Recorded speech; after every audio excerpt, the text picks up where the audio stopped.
मुद्गल पुराण में लिखा, गणेश पुराण में लिखा, गणेश जी का एक नाम होता है ध्रुम वर्ण। क्या नाम है? ध्रुम वर्ण। गणेश जी का एक नाम होता है। जब हम धूप जलाकर और धूप लगाने के बाद में गणेश जी की सबसे पहली आरती करने के पहले अगर हम सबसे पहली में होता है, एक टाइम होता है, एक पल होता है, एक घड़ी होती है कि गणेश जी महाराज हमारे घर में आ गए।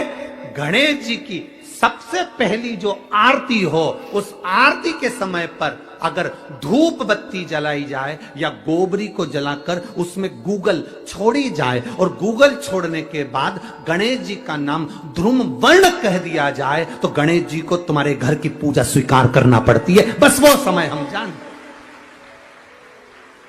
हम तो बस उतना जानते हैं कि शिव महापुराण में लिखा और मुद्गल पुराण में लिखा, गणेश पुराण में लिखा, गणेश जी का एक नाम होता है ध्रुम वर्ण। क्या नाम है? ध्रुम वर्ण।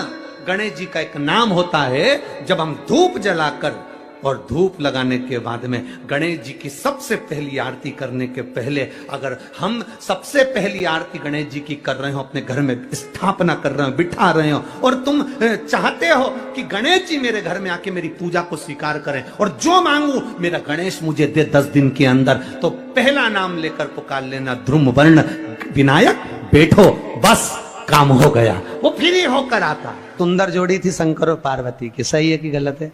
कभी नहीं झगड़ते थे। इसलिए पृथ्वी पर ना तो लक्ष्मी जी के व्रत हैं, ना ब्रह्माणी के व्रत, ना इंद्राणी के व्रत। अगर पूरी पृथ्वी पर सबसे ज्यादा व्रत किसके हैं? माता पार्वती। तीज का व्रत किसका? पार्वती का। चतुर्थी का व्रत किसका? पार्वती का। चौथ का व्रत किसका? पार्वती का। छठ का व्रत किसका? पार्वती का। जितने व्रत है सब माता पार्वती। गणेश जी मैया को प्रसन्न करने के लिए 8 रूप में धारण करते हैं। 8 रूप भगवान गणेश जी ने धारण किए। एक मयूरेश्वर गणेश, दूसरा सिद्धि विनायक, तीसरा बल्लालेश्वर, फिर वरद विनायक, फिर चिंतामणि, फिर गिरजात्मज, फिर भगवान गणेश विघ्नेश्वर अष्ट विनायक, फिर महागणपति। ऐसे गणेश जी के 8 नाम हुए। उस समय तिजोरी के अंदर जो गणेश की प्रतिमा रखी जाती है, किस नाम से रखी जाती है? तो तिजोरी में हम जो गणेश की प्रतिमा रखते हैं वो वरद विनायक के नाम से रखते हैं। कौन सा गणेश? वरद। वरद विनायक के नाम से तिजोरी में गणेश रखते हैं। और वरद विनायक के नाम से गणेश जी तिजोरी में रखाते हैं। आपको कथा में कहा था, घर में सीधी सूंड का गणेश और व्यापार व्यवसाय ऑफिस में उल्टी सूंड का गणेश होना चाहिए। वरद विनायक को तिजोरी में। जब मकान का गृह प्रवेश होता है तो गणेश जी की पूजन जो दरवाजे पर करी जाती है उसे सिद्धि विनायक गणेश कहते हैं। कौन सा गणेश? सिद्धि विनायक। जब हम घर में शुभ कार्य हो, बंदर बाल लगाएं, कोई दरवाजे पर शुभ लाभ लगाएं या स्वस्तिक बनाएं या माताएं दरवाजे पर रंगोली डाले, तो उसी समय पर सिद्धि विनायक के नाम से रंगोली डालना चाहिए। तो घर में लक्ष्मी बढ़ती है, सिद्धता बढ़ती है। याद रखिए, कभी भी गणेश जी को, मिट्टी के गणेश जी लाते हो भादो महीने में, तो विसर्जन करो तो विसर्जन के समय पर 2 बिंदी, एक कंकु की, एक हल्दी की, दीवार पर जरूर लगा देना चाहिए। क्यों?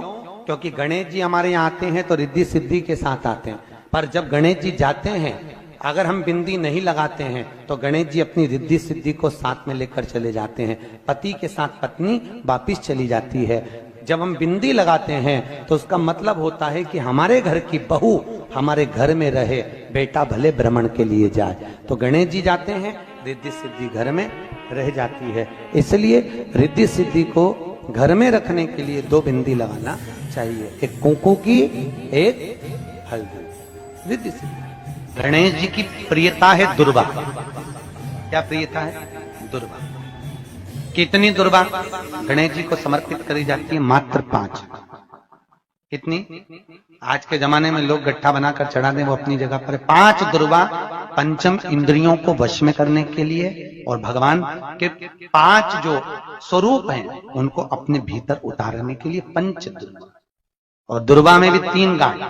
जब दुर्वा समर्पित करी जाती है तो उसमें नीचे दुर्वा की डंडी पर गांठ रहती है, 3 छोटी छोटी गांठें होना चाहिए। चतुर्थी का जो व्रत करने वाली होती हैं, जो चतुर्थी का पूजन करने वाली होती हैं, उनके भीतर का एक भाव होता है कि जैसे ही शाम का समय आए चंद्रदेव का पूजन करें। चंद्र जब प्रकट हो जाए, कलश भर लिया, उसके नीचे आखा दाना रख दिया, चावल गेहूं जो भी आप रखते हो पूजन के लिए, ऊपर पात्र आदि रख दिया, जलाशय, फिर अपन ने घी का दिया लगाकर पूजन भी कर ली। तो जो चतुर्थी का पूजन करने वाली होती है, जो चतुर्थी का नियम व्रत धारण करने वाली होती है, बड़ी बड़ी चतुर्थियां करती हैं या उसका नियम धारण करती हैं, तो चतुर्थी का जो पूजन करती है वो किस चीज के लिए होता है? केवल संतान, पुत्र, परिवार, हमारा कुटुंब, हम जिस कुल में है, हमारा कुल वैभव की ओर बढ़े, संपदा की ओर बढ़े और उसकी आयु बढ़े,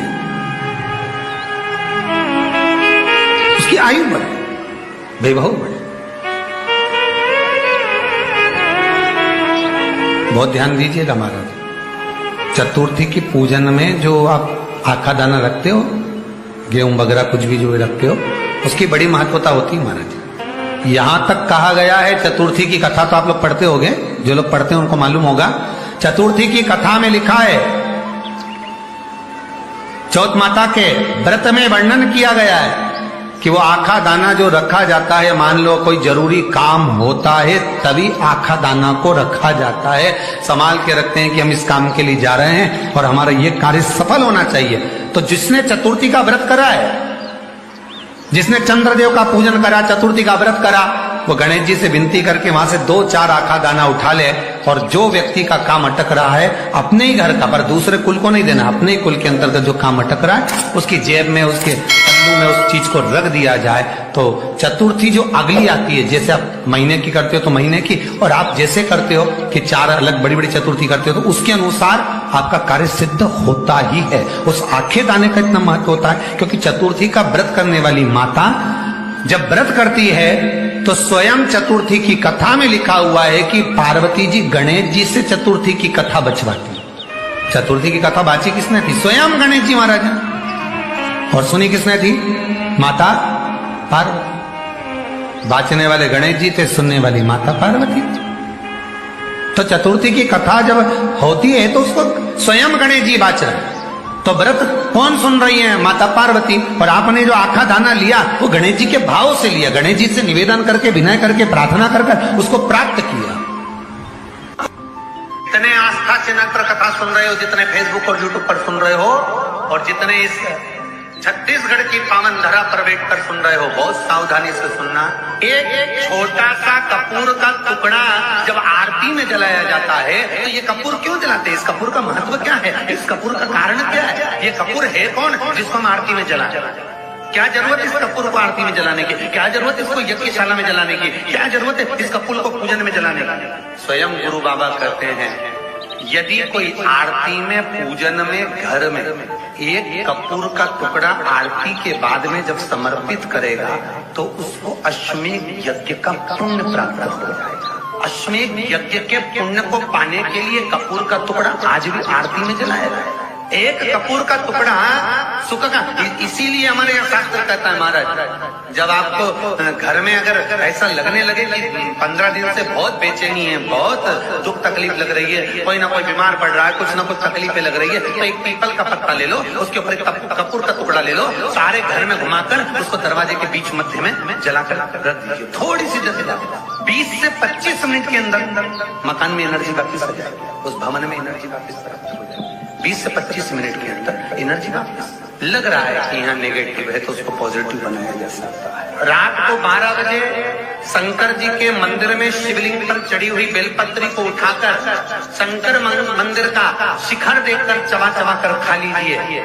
आपके पांव के घुटने बदलने की जरूरत नहीं पड़ेगी, ऑपरेशन की जरूरत नहीं। पेटता, अलमस्तता। इस संवाद के अंतर्गत ये जो संवाद आया है, श्री गणेश जी महाराज ने श्री शैलम पर कार्तिकेय महाराज की पावन धरा पर, मल्लिकार्जुन की पावन धरा पर, श्री सेलम में 3 प्रश्न श्री गणेश जी महाराज ने करे और वो गणेश जी के 3 प्रश्न आपको भी ज्ञात होना चाहिए। पहला प्रश्न गणेश जी महाराज ने अपनी माता से कहा, माँ, मृत्यु लोक के अंतर्गत इस भूमि पर जन्म लेने के बाद में अगर व्यक्ति को वृद्ध अवस्था का सामना ना करना पड़े तो उसके लिए क्या करना चाहिए?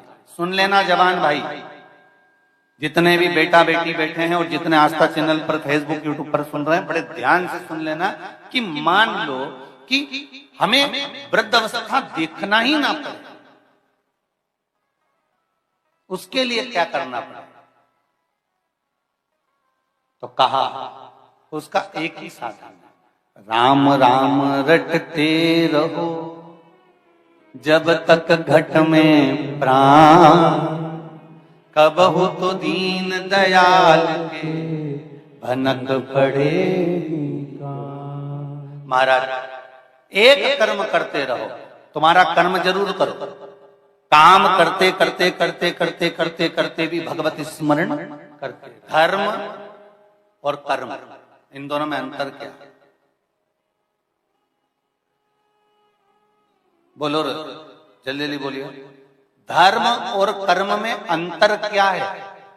धर्म अष्टविनायक में एक विनायक,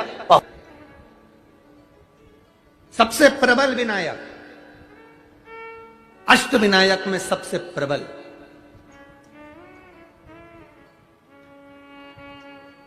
जहां के वृक्ष भी मोर का रूप लेकर आवाज लगाते हैं शिव जी को,